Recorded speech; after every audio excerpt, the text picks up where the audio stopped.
He is an entrepreneur, a visionary, a seer, a man who's been in a lot of different games and knows how to play them. Our friend James Altucher is back, podcast host. Check out his latest podcast whenever you can. James, appreciate you joining us, man.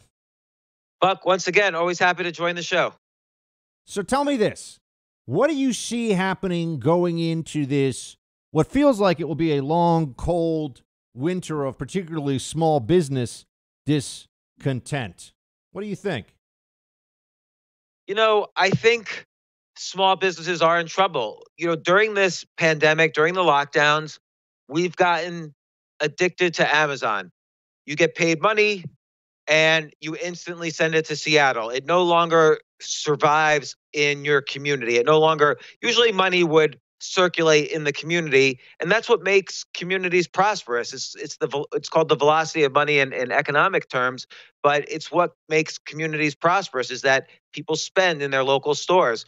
That's a trend that started 50 years ago, that we started, giving money to the big chains, but now it's firmly set where we just send all of our money to Amazon, no questions asked. And that's going to have a horrific effect on local communities.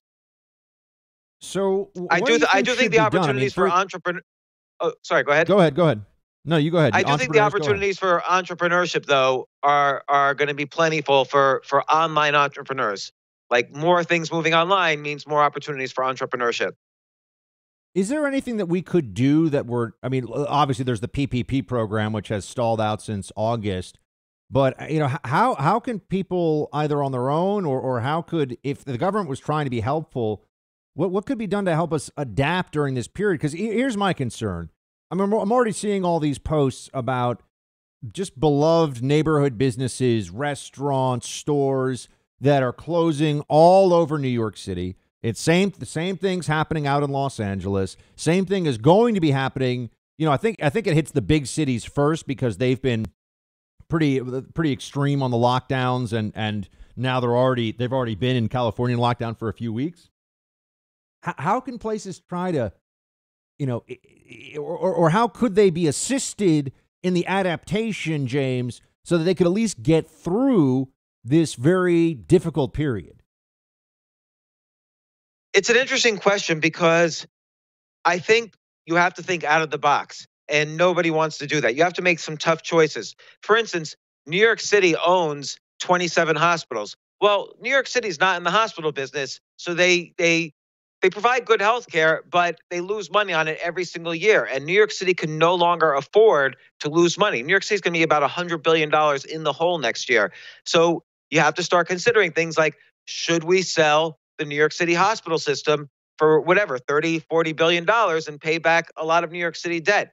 That would go a long way, but it's a very unpopular choice. We could sell the Port Authority in New York City. We could start selling assets. The other thing is, there's an idea I've been playing around with, which is let's put in place a negative sales tax, meaning instead of being charged money for shopping locally, which is what happens now, like you buy potato chips at the deli, you're charged an extra 6 or 7% sales tax.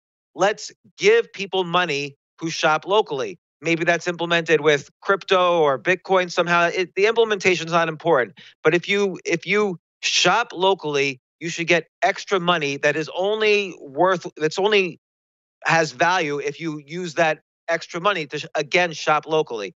That's why I suggest using another currency to implement this, or some kind of, let's call it New York City bucks. So everybody gets New York City bucks when they shop at a local store, a mom and pop store in New York City. And maybe that's redeemable 1-for-1 for US dollars in 10 years. So for 10 years, you're encouraged to shop locally with these, again, I'll put it in quotes, New York City bucks. Something like that, like creative, out of the box solutions. You're not gonna solve things like they're doing now in New York City. You're not gonna solve things by shutting down businesses. You're not gonna solve things by raising taxes. Yesterday, Goldman Sachs Asset Management left for Palm Beach, Florida. And in the same article, I read 70 other financial firms left for other places. And what does that mean? Some people might look at that and say, oh, yeah, well, the wealthy should leave. Good riddance. Well, they happen to be the ones who pay the taxes that afford the teachers, the trash collectors, the EMT healthcare workers, the transit workers, the police, the firemen, all the services that New Yorkers have grown to depend on and love. That's New York City pays for that via taxes. And right now, tourism taxes are down, property taxes are down. Income taxes are going to be a disaster in 2021. 500,000 people have moved out of New York City in the past few months. So that's kind of the long and short of it. Speaking of James Altucher, he's a podcaster, author, and an entrepreneur. And James, I know you're in New York City now. Do you get any sense that people this time around who maybe are, let's just say they don't share my politics, they're people who are Democrats or more left wing, do you think they're recognizing more, or are you getting any sense that they're starting to see that the people in charge don't know what the hell they're doing and they can't actually fix this, and we need to come up with other ideas? Yes and no. I mean, I have yet to meet a single person who voted for Mayor Bill de Blasio, who magically is finishing his second term in office. So somebody must have voted for him, but nobody will admit voting for him. And so that's the yes. But the no is, everybody is has the exact same politics that they had before. They think that they're liberal and conscientious towards others, and yet, in private, I find New Yorkers to be very much against progressive ideas or creative ideas that will actually help the city that they live in, help the people in the city. Of course, the virus is affecting a lot of policy decisions, but we have to remember that the virus and the economy are two different beasts. And you're going to, as you fight the virus more and more, depending on how draconian the policies get, you're going to risk ruining the economy and ruining the city in the long term. And people don't seem to realize that. I think people with a certain kind of politics don't really seem to understand the importance of basic economics. Yeah, and we're speaking of James Altucher, podcaster, author, and host.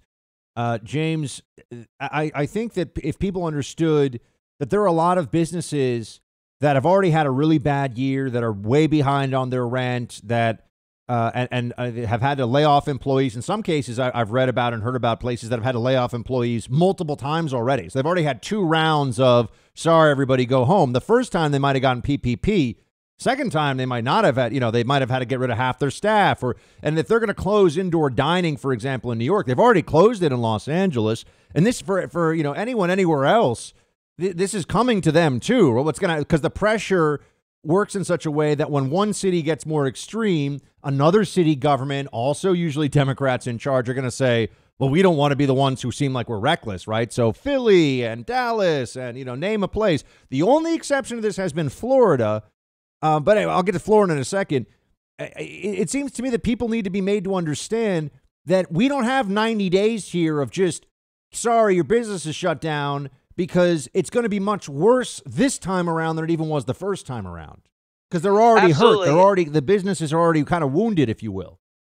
And the issue is a lot of smart people don't seem to grasp what the common, I shouldn't say common, but the Main Street person is dealing with. The bar owner, I own a bar in New York City. So the bar owner, the restaurant owner, the clothing store owner, these people are suffering. There are restaurants that have been in business for generations, or stores that have been in business for generations, that are now bankrupt, that are out of business. And it's only going to get many times worse during the winter months with none of these stores and restaurants open. At least in the late spring and in the summer, there was outdoor dining in places like New York City and LA, and restaurants survived barely because of that. By January 1st, it's estimated that up to 90% of the restaurants in New York City might shut down and be bankrupt for good. Not only that, the eviction moratorium is over on January 1st. 1 in 4 New Yorkers haven't paid rent since March. And again, this is not just New York City, this is many cities. But to your point about other cities, the first tier cities are in big trouble. They've spent massively on providing great services to their citizens, and all of that money is gone, and those services are in trouble. But a lot of people now are fleeing the New Yorks and LAs for Austin, Park City, Las Vegas, Miami, Denver, Phoenix, New Orleans, Nashville. So these second-tier cities, there's going to be a lot of opportunity, both in real estate and entrepreneurship. Silicon Valley is a ghost town at the moment because, in part, it's moving to these other cities and it's dispersing, which is not a bad thing. It's about time this happens. This was long due, and it's just accelerating a trend that was already going to happen. And you believe strongly that the virtual trend that we're seeing here, I mean, the big question that I see from people, and I think it's an interesting argument, is one, will travel return to in a way that it's close to at least what it was before? Because there are some who say, well, people aren't going to be flying for meetings the same way because of Zoom calls. I think there's some truth to that. There's all in person is still better and more. I think it has more impact than Zoom. If we're really looking at this, especially if you're going to ask somebody to give you $100,000 for your startup or $1 million for your startup, if you can be hand to hand in person handshake, that's still going to be better. But also, I think there'll be an explosion of people that want to, once the virus is finally, there's vaccinations, that want to travel, that want to get out there and do things. So there's that part of it. But then also, what does it mean for real estate, for commercial real estate, for places, yeah, I think people are going to still want to have offices, but I think office space is going to be at much less of a premium. I think offices are going to be smaller. It's going to be more of a gathering space and less of a, sock me into my cubicle, right? I mean, how do you see that playing out? So travel and offices. Right. So travel, I agree with you. Better to be in person for meetings that are across the country. However, it's obviously not very productive to spend days of your life traveling from New York to LA, say, and then traveling back just for one or two meetings. So what's going to happen is we are going to see probably about a 30 to 50% reduction in business travel. I'm absolutely convinced of this. Of course, I'm just predicting and, being a pundit here, but this is a natural thing that's going to happen. You said that people, of course, enjoy and it's better for face-to-face. That's true, but it's not what companies are going to want. Companies are already used to saving the money of reduced travel and not that much of a reduction in productivity. There's been a lot of research on this the past few months. There's a significant benefit in productivity happening right now, and that's not going away. And companies are going to be able to save costs. Like you said, on real estate, they're going to maybe many industries are going to switch to a hybrid model. Come in 1 or 2 days a week, share your desk with somebody who's coming in the other 1 or 2 days a week, and we can reduce office space. Now, office space architecture is going to change as well. Desks are going to be a little bit more spread out. There's going to be no more open area floor plans. There's going to be more cubicles and offices now because protection from future viruses and pandemics. Like, just because this virus is over, we're now aware that viruses and flus and pandemics exist, just like Asia's been aware for the past couple of decades. So that's going to significantly and let's not forget, once again, bandwidth has changed. For the first time ever for one of these catastrophes, bandwidth is now good enough. It's 10 times faster than it was in 2009. Bandwidth is good enough for you and I to have as many meetings as we want at high quality bandwidth, 4D screens. So 4K screens. So I see remote is here to stay. It might not be to the level it is now, but you're not going to see 100% full buildings. You're not going to see air travel the way it was. It's all different. James, where can folks go to a lot of spaces check out? Are going to be. Sorry, go ahead. No, I was trying to promo your podcast. Where should folks go to listen? Oh yeah, the James Altucher Show. But I always like coming on Buck Sexton's show, so listen to me here. There we go. James Altucher, everybody. James, thanks so much. Thank you, Buck. Thanks again. Hey, Team Buck. Thank you so much for watching The First on YouTube. If you like this video, please click that little thumbs up button so then it will log as liked. And also, if you want to see more great content from The First, please click subscribe.